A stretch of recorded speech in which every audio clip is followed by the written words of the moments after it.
مصر گیا، وہاں سے کمائی کر کے لایا، تجارت کرنے گیا، لاکھوں کا مال۔ کون سا باپ ہے دنیا میں جس کا بیٹا باپ سے پیسے لے کے آئے تو ابا تفصیل پوچھے کہ بیٹا کہاں سے کمائے، کہاں سے لایا، کتنے ملے، کیوں آئے؟ کون سا باپ تفصیل پوچھتا ہے؟ ابا تو کہتا ہے لا صحیح، اور تعریفیں کرتا ہے میرا بیٹا بڑی کمائی کرتا ہے۔ کبھی پوچھا ہے اس سے کہ ڈیوٹی صحیح دیتا ہے کہ نہیں؟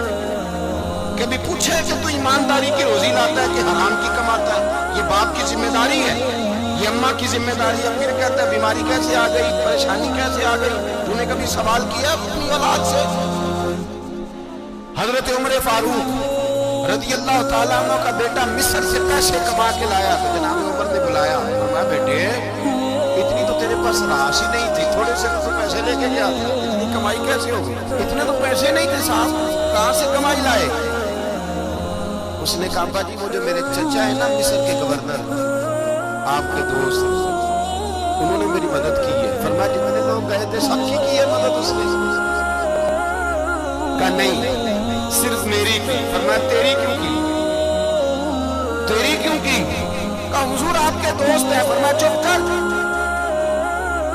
حضور انہوں نے مجھے اتنے پیسے دیے، میں نے کاروبار میں ڈالے تو نفع آیا تو میں ان کی رقم دے کے۔ فرمایا خاموش ہو جا، باقی جتنے لوگ گئے تھے سب کی مدد کی اس نے؟ کہا نہیں حضور صرف میری کی۔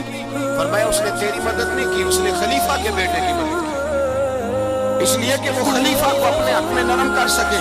فرمایا آدھا مال تیرا ہے، آدھا مال غنیمت کا ہے، مال خزانہ کا ہے، مسلمانوں کا ہے، اس لیے کہ تو جو وہاں سے مال کما کے لایا ہے وہ اپنے باپ کے خلیفہ ہونے کی وجہ سے کما کے لایا ہے، لہذا رکھ ادھر۔ یوں کہتے ہیں کدھر سے آیا، کیسے آیا، کون سا حساب دے، کیا کرے؟ وہ بھائی حضرت عمر رضی اللہ تعالیٰ عنہ کا اپنی اولاد کے بارے میں یہ رنگ ہے۔ ایک جنگ سے نہ خوشبو آئی، خوشبو بڑی مہنگی ہوتی تھی، عرب میں خوشبو آج بھی بڑی مہنگی ہے، وہ زیادہ استعمال کرتے ہیں۔ میری باتوں کی سمجھ آ رہی ہے میرے بارے میں؟ بڑی مہنگی خوشبو تھی۔ جب وہ خوشبو آئی تو حضرت عمر نے کہا، گھر میں پہلے پہنچی حضرت عمر کے، چونکہ زیادہ عورتیں استعمال کرتی تھی گھر کے اندر خوشبو، مرتبے لگاتے ہیں۔ حضرت عمر نے اپنی بیوی سے کہا، آپ کی زوجہ تو تھی وہ بڑی خوشبو کو پسند کرتی۔ حضرت عمر نے اپنی زوجہ سے کہا کہ خوشبو لاؤ، میں نے ایک عورت کی ڈیوٹی لگائی ہے، وہ خوشبو تول کے نا تو پیسہ برابر صحابہ میں بانٹ دے گی۔ تو آپ کی زوجہ کہنے لگی کسی بی بی کی ڈیوٹی لگانے کی کیا ضرورت تھی، میں جو موجود تھی میں بانٹ دیتی ہوں تول کے پیسہ برابر۔ آپ نے پتا نہیں تو رہنے دے، فلانی بی بی بانٹے۔ حضور میں نے بھی بانٹنی ہے، میرے پہ کچھ حق ہے؟ آپ نے فرمایا نہیں، تو تفصیل نہ پوچھ، تو خوشبو دے دے، کوئی اور بانٹے گی۔ خاتون نے کھانا پینا، کہنے لگی نہیں مجھے بھی آج آپ کو بتانا ہی پڑے گا کہ کوئی جو بانٹ سکتی ہے تو میں کیوں نہیں بانٹ سکتی؟ زوجہ کہتی ہے عمر نے بات کی تو میری چیخیں نکل گئی۔ حضرت عمر فرمانے لگے جب تو خوشبو بانٹے گی نا تیرے ہاتھوں کو بھی لگے گی، تیرے دوپٹوں کو بھی لگ جائے گی۔ اگر رب کریم نے مجھ سے سوال پوچھا کہ عمر خوشبو تو مسلمانوں کی تھی، تیری بیوی کے دوپٹے کو کیوں لگ گئی، تو میں اللہ کے حضور کیا جواب دوں گا؟ اگر اللہ نے یہ سوال کیا کہ تیری بیوی نے کیوں لگائی، وہ تو حصہ تھا مسلمانوں کا، تو تو نے تیری بیوی نے کیوں لگائی؟ تو فرمایا میں نہیں چاہتا کہ اللہ کے حضور مجھے اور تجھے باز پرس ہو، لہذا کسی اور کو بانٹنے دے۔ زوجہ روئی اور تڑپ کے کہنے لگی عمر مجھے لگتا ہے صبح قیامت بھی تیری بیوی ہونے کی وجہ سے اللہ مجھے جنت عطا فرما دے گا، تیری زوجہ ہونے کی وجہ سے۔ بھائی یہ معیار رکھا، خدا کی قسم ایسا شخص تاریخ میں دوبارہ نہیں آیا۔ اتنا بڑا آدمی، اتنا بڑا شخص، اتنا بڑا آدمی، اور پھر رنگ یہ ہے کہ عمر 22 لاکھ مربع میل کا حکمران، 22 لاکھ، اور کھجور کے درخت کے نیچے مٹی کا ڈھیلا لے کے سو گئے ہیں، پرواہ کوئی نہیں، کوئی مسئلہ ہی نہیں۔ 2 غلام ساتھ بیٹھے، ایک روٹی، حضرت عمر نے گھر سے منگوائی تھوڑا سا سرکہ، غلام کہنے لگے ہم نے بھی کھا لیا۔ فرمایا کوئی عرض نہیں، روٹی کو پیٹ بھر کے کھانا ضروری تو نہیں، 3 حصوں میں بانٹ لیتے۔ ایک آدمی آیا ہوا تھا مصر کا رہنے والا ملنے کے لیے، اس نے پوچھا عمر کدھر ہے، تو کہا وہ ادھر جاؤ مسجد میں بیٹھے ہوں گے، اور واپس آیا تو کہنے لگا وہاں تو 3 غلام بیٹھے، ایک روٹی بانٹ کے کھا رہے ہیں، لگتا ہے کئی دنوں سے روٹی نہیں ملی۔ کہا 3 غلام تو کوئی نہیں، وہاں 2 ہی تھے، تیسرے تو امیر المومنین تھے۔ اس نے کہا نہیں نہیں، 3 غلام ہیں، کپڑے بھی ایک طرح کے پہنے ہوئے، بلکہ 2 کے تو پھر صحیح ہے، تیسرے کے تو زیادہ ماڑے ہیں۔ کپڑے بھی ایک طرح کے، کھانا پینا بھی ایک طرح کا، اور ان کا نشست برخاست بھی ایک طرح کی، لہذا کوئی فرق نہیں۔ حضرت ابو ہریرہ کہتے ہیں میں لے کے آیا، اور جناب عمر کو جب میں نے کچی زمین میں تامت سمیٹ کر کے دیکھا تو میں رو پڑا۔ میں نے اس مصر سے آنے والے کو کہا تو اس کے جلوے دے، اگر اس کی ذات میں اتنا حسن ہے تو محمد عربی کا مقام کیا ہوگا؟ یہ مقام غور ہے، مقام غور۔ 10 محرم کو لوگ دیکھے پکائیں گے نا، نہیں پکانی ہے، کوئی بول دے نہیں، ہاں نہ نہیں کر دے، پروگرام بدلیا تو نہیں دیا کی کہ وہ ایک کام شروع ہوا لاج ٹائٹ ہونے والا، کیوں جی پکڑی ہے نا لے کے 10 محرم کو انشاءاللہ ہم بھی پکائیں گے، انشاءاللہ یہاں بھی پروگرام ہوگا۔ تو 10 محرم کو جو دیکھ پکڑی ہے تو ایسا نہیں ہو سکتا کہ یکم محرم کو حضرت عمر کے نام کی بھی کوئی پک جائے۔ اگر امام حسن حسین کے نام کی دیگیں پکے تو جو امام حسن حسین سے پیار کرنے والے ہیں، جو امام حسن حسین سے ہم لوگوں نے بھی عجیب رٹا اپنایا ہے نا، ہم لوگ بات کا ایک پہلو دیکھتے ہیں دوسرا نہیں دیکھتے۔ حضرت امام حسن اور حسین کو بھی نبی پاک نے شہید کہا، اور جناب عمر کو بھی رسول اللہ نے خود شہید فرمایا، فرمایا شہید ہے، خود فرمایا اپنی زبان سے کہ یہ شہید ہے، خود میرا عمر شہید ہے۔ ان کے نام کی دیگ نہیں پکنی چاہیے، اس طرف نہیں ہماری توجہ ہونی چاہیے۔ اور اہل بیت نبی، یہ بات میں پہلے بھی کرتا ہوں آج پھر کرنا ضروری سمجھتا ہوں، اہل بیت کا پیار سن لو کان کھول کے، اہل بیت کا پیار اگر ہمیں کسی نے سکھایا ہے تو سیدنا عمر فاروق نے سکھایا ہے۔ اہل بیت نبوت کی محبت اگر کسی نے سکھائی ہے تو کس نے سکھائی ہے؟ بول کے بتائیے، حضرت عمر نے۔ اہل بیت کا پیار ہمیں حضرت عمر نے بول کر کے سکھایا ہے۔ بھائی یاد رکھیں، کسی کی طاقت نہیں تھی دم مارنے کی حضرت عمر کے ساتھ، طاقت ہی نہیں تھی، کیسر و کسرا کانپ جاتے تھے، جرات ہی نہیں کرتے تھے حضرت۔ اور ہمارے تو تعلقات بڑے نا غیروں سے۔ حضرت ابو موسیٰ اشعری رضی اللہ تعالیٰ عنہ فرماتے ہیں میرا منشی عیسائی تھا، وہ کاتب کہتے تھے وہ لوگ، میرا حساب کتاب عیسائی تھا۔ تو فرماتے ہیں ایک دن میں نے وہ سارا حساب کتاب لین دین کے حضرت عمر کو دکھایا تو فرمانے لگا جس میں لکھے ہیں اس کو بلاؤ۔ کہنے لگے ضرور مسجد نہیں آ سکتا، کیوں نہیں آ سکتا؟ کہنے لگے وہ عیسائی ہے۔ کہتے ہیں حضرت عمر جلال میں آ گئے۔ آپ فرمانے لگے جنہیں رب دور کرتا ہے تم کیوں قریب کرتے ہو؟ جنہیں اللہ دور کرتا ہے، فرمایا تم غیروں کو اگر عہدے دو گے تو اپنوں کا کیا بنے گا؟ اگر تم غیروں کو عہدہ دو گے تو اپنوں کا، یہ سوچ ہے جو آج برما کے مسلمانوں کے لیے بھی ضروری ہے۔ کہا اگر تم غیروں کو عہدہ دو گے تو اپنوں کا، ہم نے غیروں کو عہدے دیے تو دیکھا نا اپنے کس طرح کاٹے جا رہے ہیں۔ غیروں کو جو عہدے دے دیے، جرانے سارے غیروں سے روز دعویٰ ہوتا ہے چین ہمارا سجن ہے، چین ہمارا دوست ہے۔ وہ بھائی دوست ہے تو اس سے کہو نا کہ برما تو تمہاری ایک چھوٹی سی ریاست ہے، چین کے بغیر تو وہ سانس بھی نہیں لے سکتا، اس کو کہو نا اس حکومت پہ دباؤ ڈالے۔ لیکن ہم لوگوں نے غیروں کو عہدے دیے تو اپنے پس گئے۔ حضرت عمر کہتے تھے ذمہ کا ہم ادب کریں گے، ذمہ کافر کا ہم، ایسا کافر جو مسلمان ریاست کو قبول کرے، بدامنی نہ پھیلائے۔ ایک آدمی کو آپ نے دیکھا آنکھوں سے نابینا ہے اور بھیک مانگ رہا ہے، تو حضرت عمر کو نظر آ گیا، میں کون ہوں؟ اس نے کہا میں یہودی ہوں۔ پر میں بھیک کیوں مانگتی ہوں؟ کہ جب تک تندرست تھا مسلمانوں کو جزیہ دیتا تھا، بوڑھا ہو گیا ہوں کیا کروں؟ حضرت عمر نے گھوڑے کی پشت میں بٹھایا، کافر گھوڑے کی پشت میں بٹھایا اور بٹھا کے مدینے لائے۔ حضرت علی شیر خدا وزیر خزانہ تھے، فرمایا علی اس کا وظیفہ جاری کر۔ کہا یہ کون ہے؟ فرمایا یہ یہودی ہے لیکن یہ ہمیں جزیہ دیتا رہا، بوڑھا ہو گیا بیچارہ، بھیک مانگنے پہ مجبور ہے، ہماری حکومت کے اندر رہتا ہے، اس کا پورا وظیفہ جتنا خرچہ اتنا وظیفہ لگاؤ۔ حضرت علی کہتے ہیں میں وظیفہ لگا رہا تھا اور وہ میرے نبی کا کلمہ پڑھ رہا تھا، وہ رسول اللہ کا کلمہ پڑھ رہا تھا۔ یہ مزاج یہ نہیں کہ کافر۔ حضرت عمر نے گورنروں کو خط لکھے تھے کہ زبردستی کسی کو مسلمان نہیں کرنا، جہاں ان کی عبادت گاہیں بنی ہوں تو گرانی نہیں، کوئی مندر کوئی گرجا ضائع نہیں کرنا۔ اسلام سب کو جینے کا موقع دیتا ہے، پر بے ایمانوں ظالموں بدذاتوں تمہیں یہ کہتا ہے کہ ہم تمہیں جینے کا موقع دیتے، تم بھی مسلمانوں کو جینے کا موقع دو۔ یہ جہاں بستے ہیں جہاں رہتے ہیں انہیں وہاں جینے کا موقع دو، انہیں بھی اللہ اکبر کہنے کا موقع دو، انہیں بھی قرآن پڑھنے کا موقع دو، انہیں بھی رسول اللہ پر درود پڑھنے کا موقع دو۔ ہمارے ملک میں عیسائی اپنی مرضی سے کھلے عام تبلیغ کرتے ہیں، یہاں تو چینل چلائے ہیں عیسائیوں نے۔ کسی مذہبی جماعت نے کبھی جلوس نکالا ہے کہ عیسائیوں کا چینل بند کرو؟ بولے نکلا ہے کہ نہیں نکلا؟ کتنے ظلم کی بات ہے۔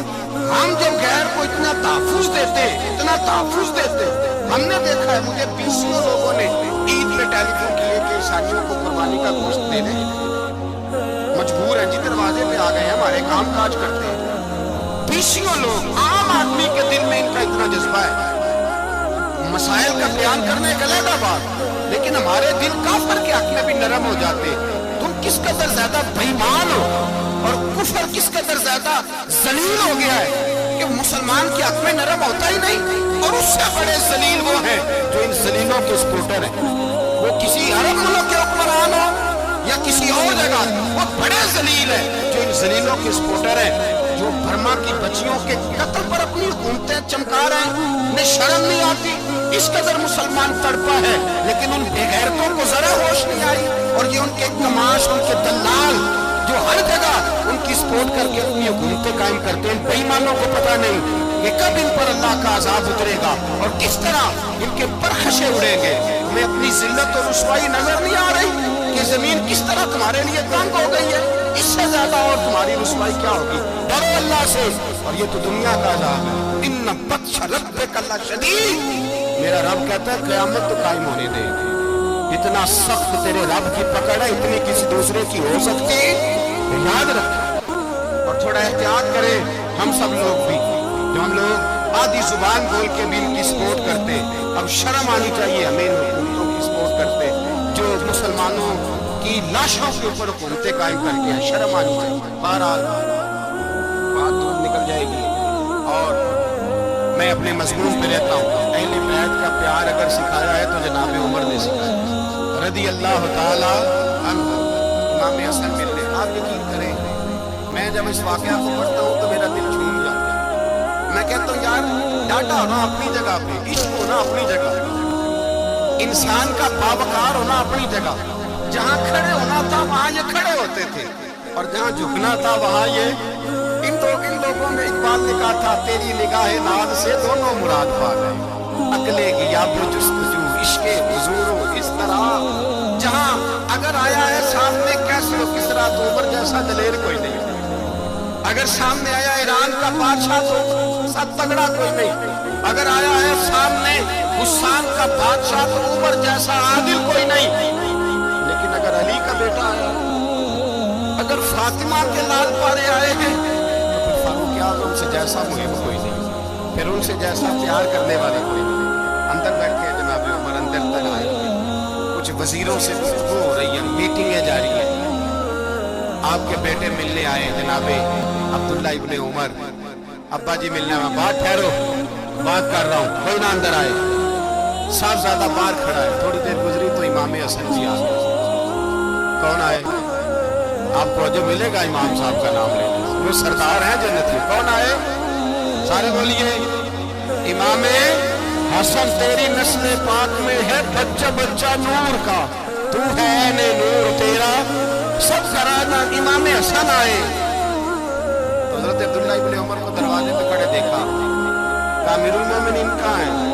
کہنے لگے حضرت عمر کے بیٹے، کہنے لگے وہ اندر بیٹھے، کچھ میٹنگ ہو رہی ہے، اور انہوں نے کہا کوئی اندر نہ آئے، لیکن آپ جانا چاہیں تو چلے جائیں، آپ جانا چاہیں تو تیری نسل پاک میں ہے بچہ بچہ نور، آپ جانا چاہیں تو چلے جائیں۔ انہوں نے کہا جب آپ باہر کھڑے ہیں تو مجھے کوئی اتنا ضروری کام نہیں، اور ابھی زور کی نماز تھوڑی دیر میں ہوگی، میں مسجد میں مل لوں گا امیر المومنین سے۔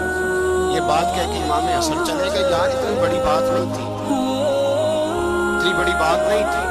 میرے استادوں کا بیٹا بھی آئے تو کہا ٹھیک ہے جب وہ سوئے ہوئے، کوئی غرض نہیں یار، میں ٹھہر گیا، کوئی بڑی بات نہیں تھی، دیکھا جائے تو بڑی بات نہیں تھی، پر بات بہت بڑی تھی، اس لیے کہ یہ خالی حسن نہیں، یہ حسن ابن علی ہے، یہ حضرت فاطمہ کے لخت جگر۔ حضرت عمر باہر نکلے، عبداللہ ابن عمر سے پوچھا کوئی آیا تو نہیں؟ تو کہا حضور امام حسن آئے تھے۔ تو کہا پھر شہزادے کو اندر کیوں نہیں بھیجا؟ کہا میں نے کہا تھا، وہ کہنے لگے اگر امیر المومنین مصروف ہیں تو میں ظہر میں مل لوں گا. حضرت عمر رونے لگے. فرمایا بیٹے تو نے اچھا نہیں کیا. پھر مسجد میں گئے, سیدھے امام حسن کے دروازے دستک دی. امام حسن باہر آئے, کہا شہزادے آئے تھے تو ملے کیوں نہیں؟